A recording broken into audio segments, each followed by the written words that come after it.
दोस्तों, इस दुनिया में भाई भाई का दुश्मन क्यों बन जाता है? धोखा करके भाई की संपत्ति क्यों हड़प लेता है? आइए इस कहानी के माध्यम से समझते हैं। एक बार माता पार्वती भगवान शिव के पास बैठी थी तो उन्होंने महादेव से पूछा कि मैंने मृत्यु लोक पर देखा कि भाई भाई की जान का दुश्मन बना हुआ है, भाई भाई की संपत्ति हड़पने में लगा हुआ है, भाई भाई की पत्नी को छीनने में लगा हुआ है, एक भाई दूसरे भाई को धोखा देने में लगा हुआ है। प्रभु, जब मैंने ये नजारा देखा तो मेरा मन विचलित हो गया। इसीलिए मैं आपसे 2 प्रश्न पूछना चाहती हूँ। यदि आप मेरे प्रश्नों का उत्तर देकर मेरे मन को संतुष्ट कर दें तो आपकी बड़ी कृपा होगी। फिर भगवान महादेव कहते, हे पार्वती, ठीक है, तुम अपने दोनों प्रश्न बताओ। मैं तुम्हें तुम्हारे दोनों प्रश्नों के उत्तर देकर तुम्हारे मन को संतुष्ट करने का पूरा प्रयास करूंगा। माता पार्वती कहने लगी, प्रभु, मेरा पहला प्रश्न है कि भाई भाई का दुश्मन क्यों बन जाता है। मेरा दूसरा प्रश्न है, भाई का हिस्सा हड़पने वाले व्यक्ति को कौन सी सजा मिलती है। फिर भगवान शिव कहते हैं, हे पार्वती, तुम्हारे दोनों ही प्रश्न बहुत ही महत्वपूर्ण हैं। जो भी इन प्रश्नों से प्राप्त ज्ञान को अपने जीवन में उतारेगा वो कभी भी अपने भाई का दुश्मन नहीं बनेगा। वो अपने भाई का हिस्सा कभी भी नहीं हड़पेगा। वो अपनी भाई की पत्नी को कभी छीनने की कोशिश नहीं करेगा। भगवान शिव कहते हैं, मैं तुम्हें तुम्हारे दोनों प्रश्नों के उत्तर देने से पहले एक छोटी सी कहानी सुनाता हूं। इस कहानी को बहुत ही ध्यान से सुनना। यदि तुमने इस कहानी को ध्यान से सुना तो निश्चित ही तुम्हारे दोनों प्रश्नों का उत्तर तुम्हें मिल जाएगा और तुम्हारा मन पूरी तरह से संतुष्ट हो जाएगा। फिर माता पार्वती भगवान शिव को कहानी पूरी सुनने का वचन देती हैं और कहती हैं, आप कहानी शुरू कीजिए, मैं कहानी को पूरा मन से सुनूंगी।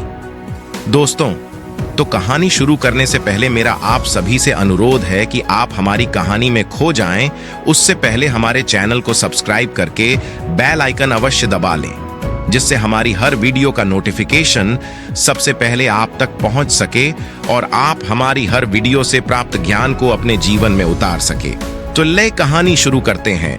भगवान शिव कहते हैं, हे पार्वती, एक नगर में राजा था। उसके महल में एक बहुत ही सुंदर बाग था।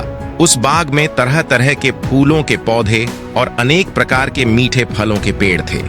इसके अलावा उस बाग में सबसे आश्चर्यजनक चीज थी। एक सेब का पेड़ था जिसमें सोने के सेब लगते थे। उस राजा ने उस पेड़ की देखभाल के लिए खास इंतजाम कर रखा था।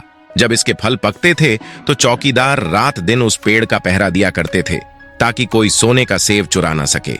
भगवान शिव कहते हैं, हे पार्वती, लेकिन एक दिन की बात है, जब बाग के माली ने सोने के सेबों को गिना तो उसमें एक सेब गायब था। माली तुरंत दौड़ता हुआ राजा के पास पहुंचा और राजा को सेब के पेड़ पर एक फल कम होने की खबर दी। राजा ने यह बात सुनी तो उसे बड़ा आश्चर्य हुआ कि बाग में उस पेड़ की देखभाल का इंतजाम करने के बाद उस पेड़ से फल कैसे चोरी हो गया। राजा ने ऐलान किया कि जिस व्यक्ति ने उस पेड़ का सेब चुराया है, उस व्यक्ति को जो भी कपड़ कर लाएगा उसे इनाम दिया जाएगा। राजा के 3 बेटे थे। सबसे बड़ा राजकुमार राजा से कहने लगा, पिताजी, रात को मैं बाग में पहरा दूंगा और चोर को पकड़ने की कोशिश करूंगा। फिर राजा ने अपने बड़े बेटे यानी बड़े राजकुमार को बाग में पहरा देने का आदेश दिया और चोर को पकड़ने की इजाजत दे दी। वो बड़ा राजकुमार रात में पहरा देने लगा, लेकिन 2 घंटे बाद ही बड़े राजकुमार को नींद आ गई और वो सो गया। भगवान शिव कहते हैं, हे पार्वती, वो राजकुमार सुबह उठकर उसने सेबों को गिना तो वो देखकर चकित रह गया कि रात भर में एक सेब और गायब हो गया। फिर इसके बाद दूसरी रात को मझले राजकुमार ने पहरा देने का काम संभाला तो उसे भी नींद आ गई और तीसरे दिन भी सेब चोरी हो गया। पेड़ से लगातार फल चोरी होने से वो राजा बड़ा चिंतित था और दरबारी की भी समझ में नहीं आ रहा था कि क्या किया जाए। ये सोचते हुए सब उदास बैठे थे। इतने में सबसे छोटा राजकुमार आया और उसने कहा कि आज की रात मैं पहरा दूंगा और चोर को पकड़ लूंगा। भगवान शिव कहते हैं, हे पार्वती, राजा सबसे छोटे राजकुमार से खुश नहीं रहता था। वो छोटे राजकुमार को हमेशा मूर्ख समझता था और फिर जब छोटा राजकुमार राजा से कहता है कि आज रात को मैं पहरा दूंगा और चोर को पकड़ कर लाऊंगा, तो राजा उसे डांटते हुए कहता है कि तुम क्या समझते हो, क्या तुम्हें इसमें सफलता मिलेगी? बड़े राजकुमार इस काम में असफल हो चुके हैं तुम अपना काम करो, तुम्हारे बस की बात नहीं है। लेकिन छोटा राजकुमार नहीं माना। उसने राजा से प्रार्थना की और बोला उसे एक मौका दिया जाए। वहीं अंत में राजा राजी हो गया। भगवान शिव कहते हैं, हे पार्वती, फिर सबसे छोटा राजकुमार रात में पहरा देने लगा।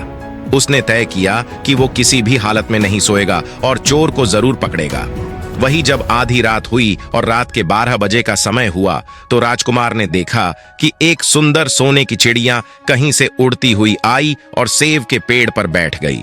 फिर उसने देखते देखते सोने का एक सेब तोड़कर अपनी चोंच में पकड़ लिया। छोटा राजकुमार जाग रहा था। राजकुमार ने फौरन निशान साधा और तीर चला दिया, लेकिन तीर चिड़िया को नहीं लगा और वो पंख फड़फड़ कर उड़ गई। राजकुमार का तीर उस चिड़िया के पंख पर लगा और एक सोने का पंख टूटकर जमीन पर आ गिरा। भगवान शिव कहते हैं, हे पार्वती, फिर दूसरे दिन सुबह राजकुमार ने राजा को सारी बात बता दी और वो सोने का पंख राजा के सामने रख दिया। पंख इतना सुंदर और इतना कीमती था कि राजा उसे देखता ही रह गया।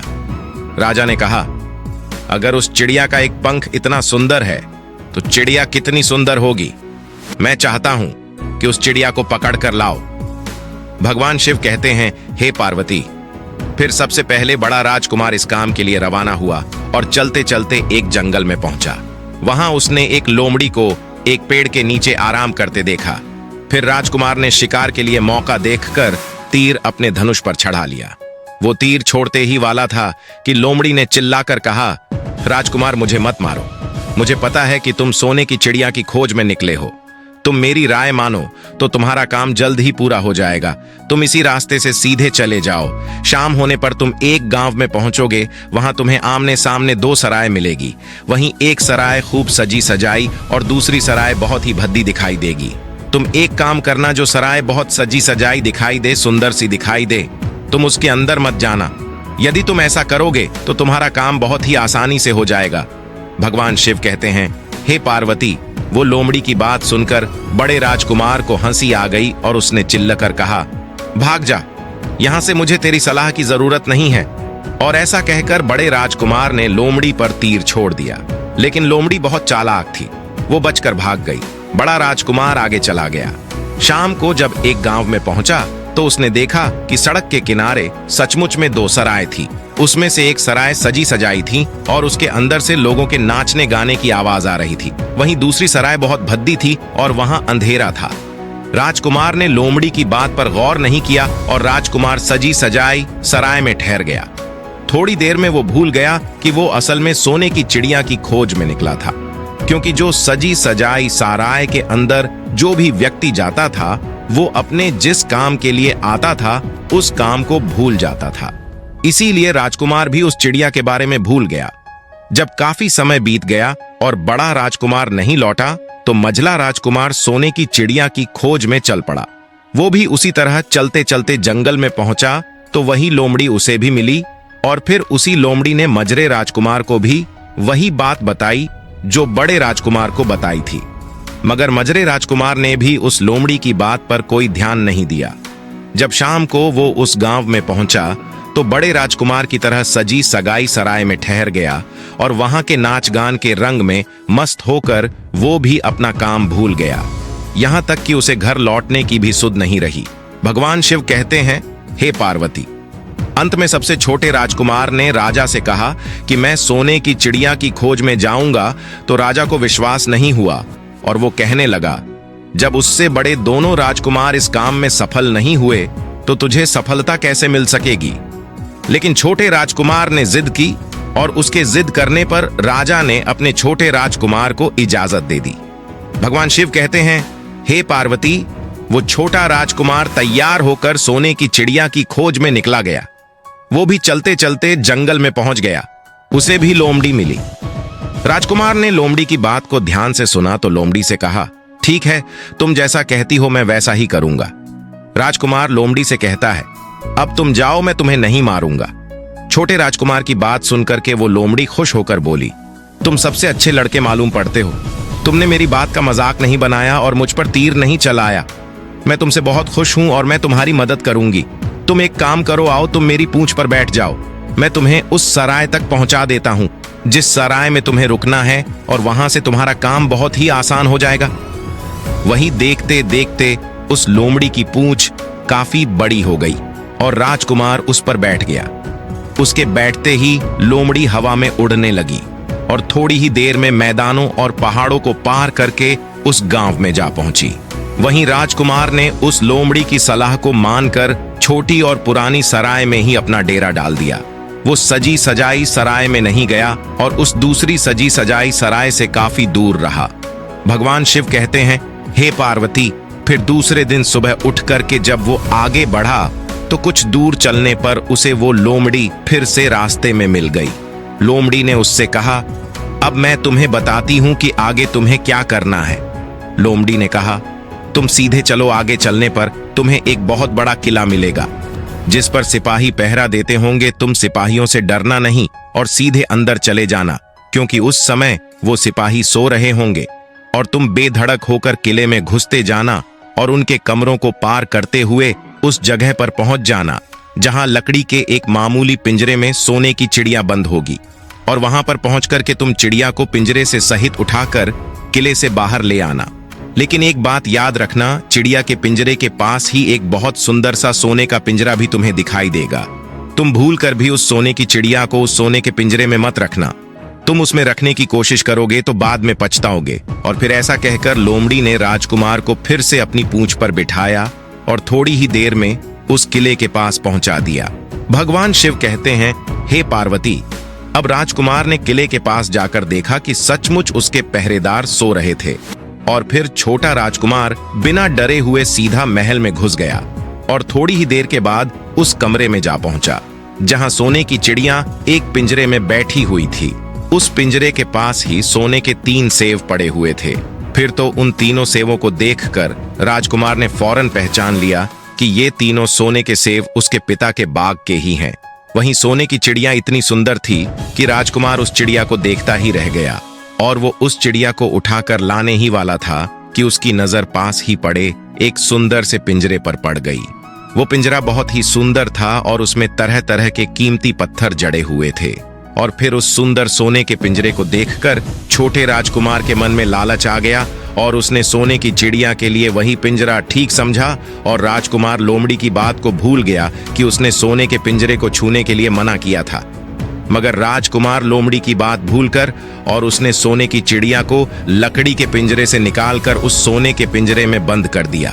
लेकिन नए पिंजरे में आते ही वो सोने की चिड़िया जोर जोर से शोर मचाने लगी और राजकुमार पिंजरे को उठाकर कमरे से बाहर भी नहीं निकल पाया था, क्योंकि चिड़िया के शोर मचाने पर उसकी आवाज से सिपाही कमरे में पहुंच गए और उन्होंने राजकुमार को पकड़ लिया।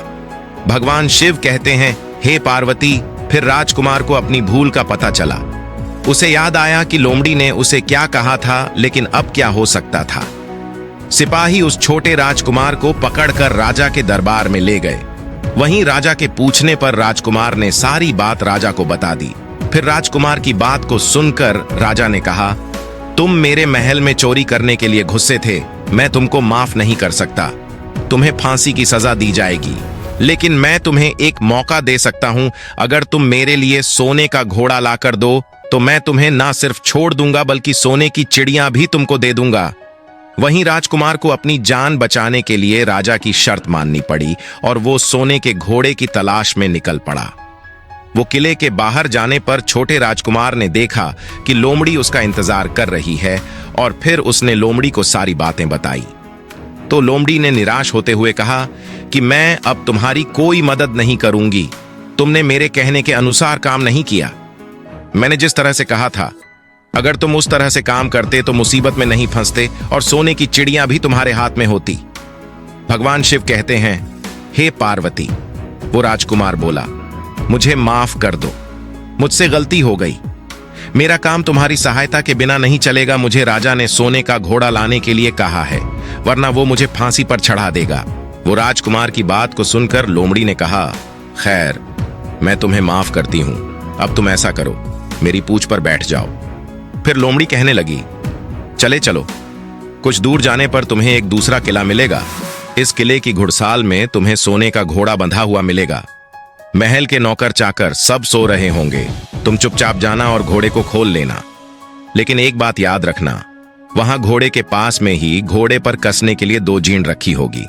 उनमें से एक तो बहुत पुरानी चमड़े की जीण होगी और दूसरी सोने की जीण होगी।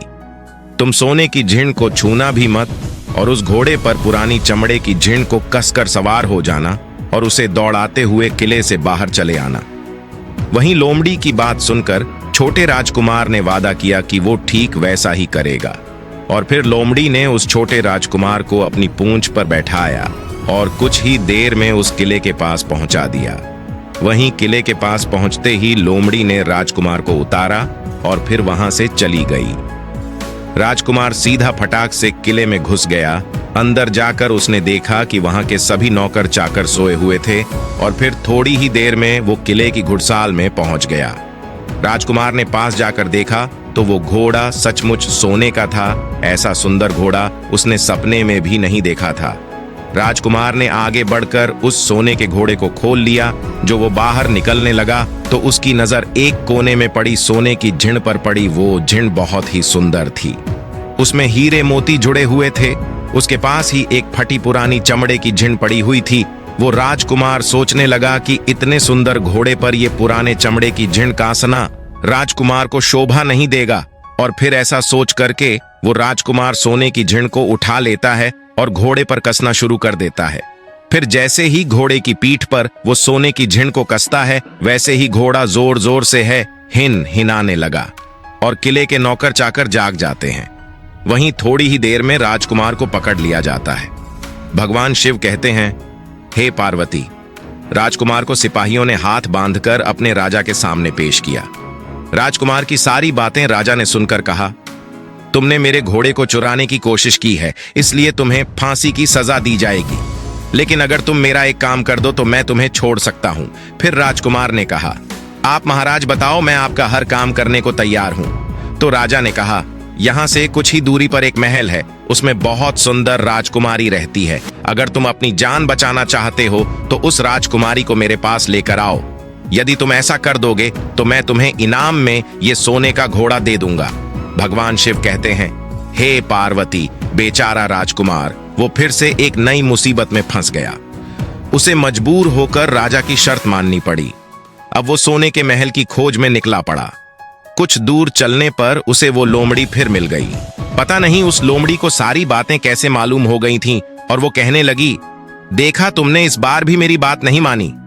मेरी बात मान जाते तो इस नई मुसीबत में नहीं फंसते।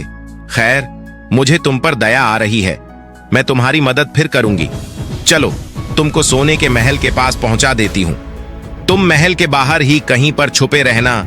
जब महल में से शाम के समय राजकुमारी तालाब में नहाने के लिए बाहर आए तो तुम आगे बढ़कर उसका हाथ पकड़ लेना और डरना नहीं। जैसे ही तुम उस राजकुमारी को छुओगे, राजकुमारी तुम्हारे साथ आने के लिए राजी हो जाएगी। लेकिन एक बात याद रखना, तुम उसको वहां से सीधे अपने साथ ले आना। उसे वापस महल में मत जाने देना। वो राजकुमारी तुमसे कहेगी कि मैं अभी अपने माता पिता से मिलकर आती हूँ, लेकिन तुम उसकी बातों में मत आना, वरना फिर से मुसीबत में फंस जाओगे। भगवान शिव कहते हैं, हे पार्वती। फिर ऐसा कहते हुए लोमड़ी ने फिर से उस छोटे राजकुमार को अपनी पूंछ पर बिठा लिया और देखते ही देखते वो लोमड़ी हवा में उड़ती हुई कुछ देर के बाद उस सोने के महल के पास जा पहुंची। वहीं महल के पास पहुंचते ही राजकुमार एक पेड़ की आड़ में छुपाकर बैठ गया। शाम को जब राजकुमारी नहाने के लिए किले से बाहर आई तो राजकुमार ने हिम्मत करके आगे बढ़कर उसका हाथ पकड़ लिया। उसके छूते ही राजकुमारी उसके साथ चलने के लिए तैयार हो गई और वो बोली, राजकुमार, तुम मुझे जहां भी ले जाना चाहोगे मैं तुम्हारे साथ चलूंगी, लेकिन मुझे थोड़ी देर के लिए अपने माता पिता से मिलकर आने दो। तो राजकुमार ने लोमड़ी की बात को याद किया और राजकुमार ने कहा, नहीं नहीं, ऐसा नहीं करना, तुम्हें तुरंत मेरे साथ चलना पड़ेगा। लेकिन राजकुमारी रोने लगी। इतनी सुंदर राजकुमारी थी कि राजकुमार उस राजकुमारी का रोना नहीं देख सका और उसका मन पिघल गया। छोटा राजकुमार अंत में राजी हो गया और बोला, जाओ, थोड़ी देर के लिए माता पिता से मिलकर लो, लेकिन फिर तुरंत बाहर चली आना। भगवान शिव कहते हैं, हे पार्वती। लेकिन राजकुमारी ने जैसे ही किले में कदम रखा, किले के पहरेदार जाग गए और उन्होंने राजकुमार को पकड़ लिया। वहीं राजकुमार बहुत पछताया, लेकिन अब क्या हो सकता था। सिपाहियों ने उसे अपने राजा के सामने पेश किया। राजा बहुत निराश था। उसने उसी वक्त आदेश दिया कि इस राजकुमार को फौरन फांसी पर चढ़ा दिया जाए। फिर तो फांसी का आदेश सुनने के बाद में राजकुमार रोने लगे, गिड़गिड़ाने लगा। इस पर राजा ने थोड़ी देर सोच विचार किया और कहा, मैं अपना आदेश वापस नहीं ले सकता, लेकिन अगर तुम मेरा एक काम कर दो तो तुम्हारी जान बच सकती है। फिर राजकुमार ने कहा, ठीक है, आप जो भी कहेंगे मैं आपका काम करूंगा। तो राजा ने कहा, हमारे किले के ठीक सामने एक बहुत बड़ा पहाड़ है। इसके कारण हमारे किले की सुंदरता नष्ट होती है। अगर तुम 8 दिन में इस पहाड़ को खोदकर साफ कर दो तो हम तुम्हें क्षमा कर देंगे और राजकुमारी का विवाह भी तुम्हारे साथ कर देंगे। वही राजकुमार किले के बाहर आकर पहाड़ को देखने लगा। उसके हाथ में एक छोटी सी कुदाली थी। उसके समझ में नहीं आ रहा था कि इतना बड़ा पहाड़ आखिर वो 8 दिन में कैसे खोद सकेगा। फिर भी राजकुमार अपनी जान बचाने के लिए उस पहाड़ को खोदना शुरू करता है। धीरे धीरे 7 दिन बीत गए। इतने दिन तक लगातार खोदने पर भी पहाड़ का सिर्फ एक कोना नहीं खोद सका। भगवान शिव कहते हैं, हे पार्वती, राजकुमार अंत में दुखी होकर बैठ गया। उसे अब अपने आप पर बहुत अधिक क्रोध आ रहा था और मन ही मन में कह रहा था कि अगर मैंने लोमड़ी की बात मान ली होती तो कितना अच्छा होता। लोमड़ी ने मुझे हर बार सही सलाह दी और मैं हर बार उसका कहना ना मानकर नई नई मुसीबत में फंसता गया। भगवान शिव कहते हैं, हे पार्वती, राजकुमार इस तरह सर झुकाए बैठा था कि अचानक उसे अपने पैरों के पास उस लोमड़ी की पूंछ हिलती दिखाई दी। फिर उसने नजर उठाकर देखा तो सचमुच वही लोमड़ी खड़ी थी। फिर लोमड़ी ने मुस्कुराते हुए कहा, क्यों, क्या हाल है? इस बार तो तुम्हारी मदद करने की मेरी जरा भी इच्छा नहीं थी, लेकिन मैं 7 दिन से तुमको पहाड़ खोदते हुए देख रही हूं। मुझे तुम पर दया आ गई और मैं तुम्हारी मदद के लिए चली आई। जाओ, तुम बहुत थक गए हो, सो जाओ। मैं थोड़ी ही देर में तुम्हारा काम पूरा कर दूंगी। और फिर इस बार राजकुमार ने तय कर लिया था कि अब वो लोमड़ी जैसा कहेगी वो वैसा ही करेगा।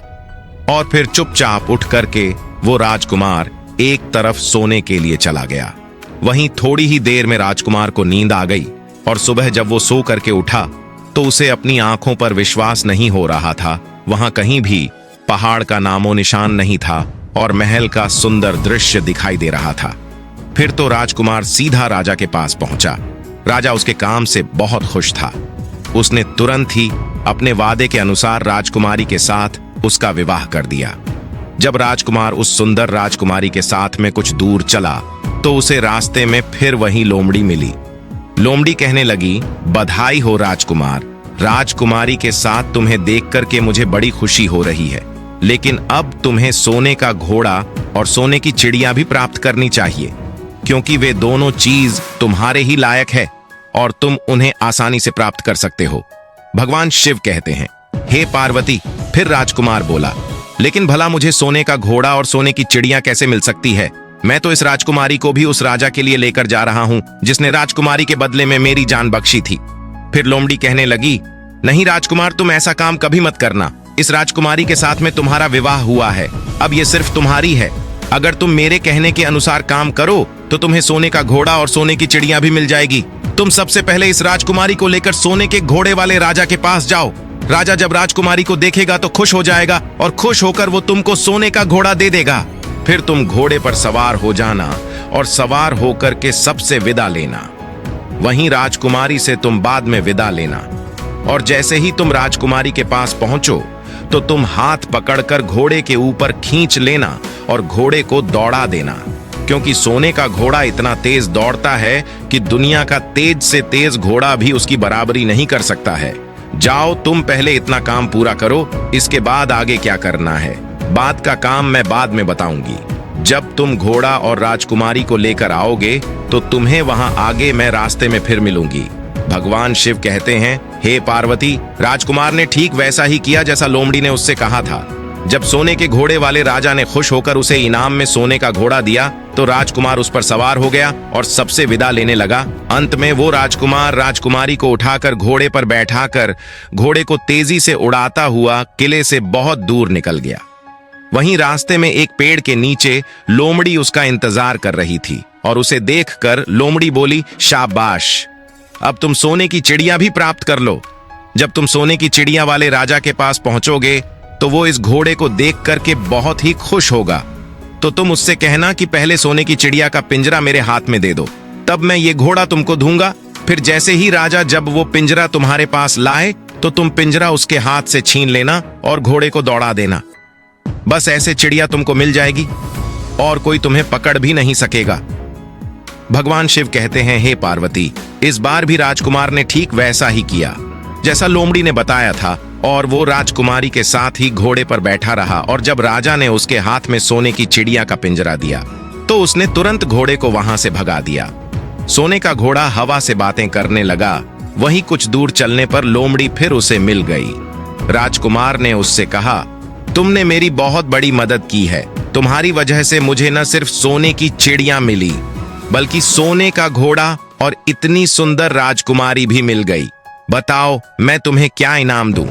मैं तुमको कुछ न कुछ देना चाहता हूं। फिर राजकुमार की बात को सुनकर वो लोमड़ी कहने लगी, अगर तुम खुश हो तो मेरा एक काम कर दो, तुम मुझ पर एक तीर चला करके मुझे मार दो। इस समय तुम यही सबसे बड़ा काम मेरे लिए कर सकते हो। फिर लोमड़ी की बात सुनकर राजकुमार कहने लगा, भला ऐसा कैसे हो सकता है?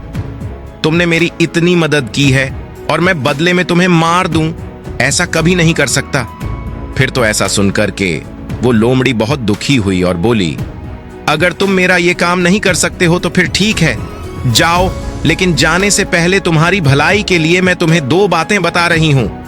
हमेशा ध्यान रखना। पहली बात तो ये है कि कभी भी किसी भी कुएं की दीवार पर मत बैठना, और दूसरी बात, ऐसे लोगों के लिए कभी धन खर्च मत करना जिन्हें फांसी मिलने वाली हो। भगवान शिव कहते हैं, हे पार्वती। फिर लोमड़ी की बात सुनकर राजकुमार बोला, तुम भी अजीब हो, तुम्हारी बातें मेरी समझ में नहीं आती हैं। भला मैं कभी कुएं की दीवार पर क्यों बैठूंगा और ऐसे आदमियों पर धन खर्च क्यों करूंगा जिनको फांसी दी जाने वाली हो? लेकिन लोमड़ी ने उसकी बात का कोई जवाब नहीं दिया और अलविदा कह करके लोमड़ी वहां से चली गई। भगवान शिव कहते हैं, हे पार्वती, लोमड़ी के चले जाने के बाद में राजकुमार सोने का घोड़ा दौड़ाता हुआ आगे बढ़ा तो राजकुमारी उसके साथ बैठी हुई थी और सोने की चिड़िया का पिंजरा भी उसके हाथ में था। वहीं कुछ ही देर में राजकुमार उसे छोटे गांव में जा पहुंचा जिसमें वो दोनों सराय थीं। गांव के लोग और खास तौर से बच्चे उसको देखने के लिए बाहर निकलकर आए। सोने के घोड़े पर इतनी सुंदर राजकुमार के साथ बैठी एक राजकुमारी को देखकर के सभी सराय वाले चकित थे। इतने में ही राजकुमार ने देखा कि गांव के बगीचे में एक जगह बहुत से लोग जमा हैं और कुछ शोर हो रहा है। फिर राजकुमार के पूछने पर लोगों ने बताया कि वहां पर दो आदमियों को फांसी देने की तैयारी हो रही है। फिर तो राजकुमार उन आदमियों से मिलने के लिए उधर को चल पड़ा और वहां पहुंचने पर उसने देखा कि वो दो आदमी जिनको फांसी दी जाने वाली थी वो कोई और नहीं बल्कि उसके सगे बड़े भाई थे, जो सजी सजाई सराय में पहुंच गए थे और अपनी सुध बुध खो बैठे थे। वहीं तरह तरह के बुरे काम करते थे और जुआ खेलते थे और जुए में बहुत सारा धन हार चुके थे। उन्होंने लोगों से बहुत सारा रुपए उधार ले लिया था और इन्हीं सब बातों से चीड़ करके गांव वाले उन दोनों बड़े राजकुमारों को फांसी पर चढ़ाने जा रहे थे। भगवान शिव कहते हैं, हे पार्वती भाई, आखिरकार भाई होता है। छोटा राजकुमार ऐसा कैसे होने देता? उसने अपने बड़े भाइयों को बचाने के लिए वहां के लोगों से कहा, मुझसे रुपया ले लो और तुम इन लोगों को छोड़ दो। और फिर उसके बहुत विनती करने पर वहां के लोग राजी हो गए और उन्होंने उन दोनों आदमियों को रिहा कर दिया। वहीं राजकुमार अपने भाइयों को छुड़ाकर अपने महल की तरफ चल दिया। आगे कुछ दूर चलने पर जंगल में एक कुआं दिखाई दिया। फिर राजकुमार कुछ सोचकर राजकुमारी से कहता है, हम कुछ देर के लिए इस कुएं के पास आराम करते हैं और यहाँ पर ठंडा पानी पीने के बाद हम यहाँ से आगे के लिए प्रस्थान करेंगे। राजकुमार की बात सुनकर राजकुमारी मान गई। इधर राजकुमार लोमड़ी की दोनों बातों को भूल चुका था, जो कि लोमड़ी ने विदा के समय कहा था कि कभी भी घोड़े से उतरकर कुएं की दीवार पर मत बैठना और कभी भी ऐसे आदमियों की मदद मत करना जिनको फांसी लगने वाली हो। वही जैसे ही छोटा राजकुमार राजकुमारी के साथ में उस कुएं के किनारे पर बैठा, तब तक उसके दोनों बड़े भाई आ गए। वो उससे जलने लगे। इसको तो सुंदर राजकुमारी मिल गई और इतना सारा धन भी मिल गया और पिताजी भी इसकी बुद्धिमानी की प्रशंसा करेंगे। इसकी घर में इज्जत बढ़ जाएगी। कल तक पिताजी इसे मूर्ख समझते थे, आज यही बुद्धिमान माना जाएगा। इसलिए दोनों भाइयों ने सलाह करके और मौका देखकर अपने छोटे भाई छोटे राजकुमार को कुएं में धकेल दिया और उसके बाद सोने का घोड़ा लेकर घोड़े पर राजकुमारी को बिठाकर सोने की चिड़िया का पिंजरा उठाकर वहां से चलते बने। और फिर इस प्रकार धन और राजकुमारी के लालच में बड़े दोनों भाइयों ने छोटे भाई को मौत के मुंह में धकेल दिया। फिर कुछ ही देर में दोनों बड़े राजकुमार अपने राज्य में लौट आए। घर लौटकर राजा से कहा, हम सोने की चिड़िया को पकड़ कर लाए हैं। इसी चिड़िया ने हमारे बाग से सोने के सेब चुराए थे। हम ये सोने का घोड़ा और ये राजकुमारी लाए हैं। ये सब देखकर राजा बहुत खुश हुआ। सारे राज्य में वहां के लोग खुशियां मनाने लगे। वहीं राजकुमारी खुश नहीं थी, वो रो रही थी। उसने खाना पीना भी छोड़ दिया। वहीं घोड़े ने भी खाना बंद कर दिया और चिड़िया ने भी दाना पानी बंद कर दिया। राजा ने बहुत कोशिश की, लेकिन न तो राजकुमारी खुश हुई और ना ही सोने का घोड़े और ना ही सोने की चिड़ियों ने दाना खाना शुरू किया। भगवान शिव कहते हैं, हे पार्वती, उधर वो छोटा राजकुमार कुएं में गिर गया था, लेकिन वो मरा नहीं था। कुआं बहुत गहरा था, लेकिन उसमें पानी बहुत कम था। और उस लोमड़ी की बात याद आई तो वो पछताने लगा और सोचने लगा, अगर मैंने लोमड़ी का कहा मान लिया होता और शायद घोड़े से उतरकर इस कुएं के पास दीवार पर नहीं बैठता और मैंने अपने दोनों लालची भाइयों की मदद न की होती तो शायद आज मैं इस कुएं में न पड़ा होता। भगवान शिव कहते हैं, हे पार्वती, उस राजकुमार ने जैसे ही लोमड़ी को पुनः याद किया, लोमड़ी कुएं आ पहुंची और बोली, देखा राजकुमार, मैंने पहले ही तुम्हें समझाया था कि किसी कुएं की दीवार पर मत बैठना और ऐसे आदमियों की मदद मत करना जिन्हें फांसी दी जाने वाली हो, लेकिन तुम नहीं माने। खैर चलो, अब आखिरी बार मैं फिर तुम्हारी मदद कर देती हूँ। तुम मेरी पूंछ पकड़ करके कुएं से बाहर निकल आओ। और ऐसा का करके लोमड़ी ने अपनी पूंछ कुएं में लटका दी। देखते ही देखते पूंछ इतनी लंबी हो गई कि कुएं के पेंदे में पड़े राजकुमार के पास तक जा पहुंची। वहीं राजकुमार पूंछ को पकड़ करके कुएं से बाहर निकल आया और फिर लोमड़ ने उससे कहा, अब तुम अपने घर जाओ, लेकिन जरा होशियार रहना, तुम्हारे भाई तुम्हारी जान के दुश्मन हैं, वो लोग निश्चित तुम्हें मार देंगे। भगवान शिव कहते हैं, हे पार्वती, वो राजकुमार घर की ओर चल पड़ा। अपने राज्य में पहुंचने पर उसे एक भिखारी मिला तो भिखारी को उसने अपनी सुंदर कपड़े दान में दे दिए और उसके फटे पुराने कपड़े पहन लिए। इस तरह भैंस बदल कर वो छोटा राजकुमार अपने किले में पहुंच गया और वहां उसके पहुंचने पर एक बड़ी आश्चर्यजनक बात हुई। सोने का घोड़ा खुशी से है नाचने लगा और दाना खाने लगा। सोने की चिड़िया भी अपने पिंजरे में खुशी से फुदकने लगी और गाना गाने लगी। राजकुमारी ने भी अपने आंसू पोंछ लिए और वो भी खुश दिखाई देने लगी। इतना होने पर भी राजा की समझ में कुछ नहीं आया। फिर उसने राजकुमारी से इस खुशी का कारण पूछा तो राजकुमारी बोली, मैंने तो पहले ही आपको सारी कहानी बता दी थी। आपके बड़े और मझले राजकुमार ने छोटे राजकुमार के साथ धोखा किया है। इन्होंने आपके साथ भी धोखा किया है, लेकिन अब आपका छोटा राजकुमार यहां पर पहुंच चुका है, इसलिए मुझे बहुत खुशी हो रही है। उसी के साथ मेरी शादी हुई है और मैं उसी के साथ खुश रह सकती हूँ। फिर राजकुमारी ने राजा से इतनी बात कहकर मेले फटे पुराने कपड़े पहने एक आदमी तरफ इशारा किया और बोली, महाराज वो देखो, आपका छोटा राजकुमार खड़ा है। भगवान शिव कहते हैं, हे पार्वती, राजा ने भी अपने छोटे राजकुमार को पहचान लिया और उस राजा ने अपने छोटे बेटे के बारे में विचार बदल दिए। वो सोचने लगे, मेरा छोटा बेटा मूर्ख नहीं बल्कि सबसे होनहार और बुद्धिमान है। अब तो वो उसको बहुत ही समझदार और बहादुर मानने लगा और अपने सबसे छोटे बेटे को सबसे अधिक प्यार करने लगा। और फिर राजा ने छोटे राजकुमार को राजा गद्दी पर बिठाने का निश्चय किया। वहीं राजा ने कहा कि भाई को कभी भी भाई की पत्नी को हड़पना नहीं चाहिए और ना ही भाई का कभी हिस्सा हड़पना चाहिए, ना ही लालच में आकर के भाई को मौत के घाट उतारना चाहिए।